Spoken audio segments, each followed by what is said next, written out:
हुकूम तोडला आणि हिंदूंना दर्शनासाठी वाट मोकळी करून दिली।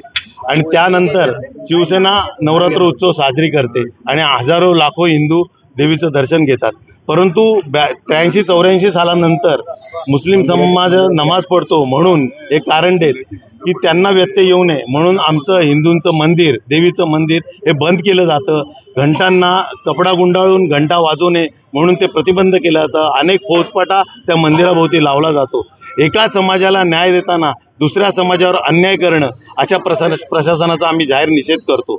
आज जे एकनाथ शिंदे या दिघे साहेबांनंतर या आंदोलनाचं नेतृत्व करत होते ते मुख्यमंत्री झाले, उपमुख्यमंत्री झाले, पालकमंत्री झाले, नगरविकास मंत्री झाले, परंतु त्यांनी हिंदूंना न्याय मिळवून दिला नाही। ज्या हिंदुत्वाच्या मुद्द्यावर ते बोलतात की आम्ही आमची संघटना फोडली, त्यांनी सत्तेत राहून हिंदूंना न्याय दिला नाही। या सरकारचा आम्ही जाहीर निषेध करतो। हे हिंदुत्ववादी सरकार नाही, हे बेगडी सरकार आहे आणि त्याचा आम्ही जाहीर निषेध करतो।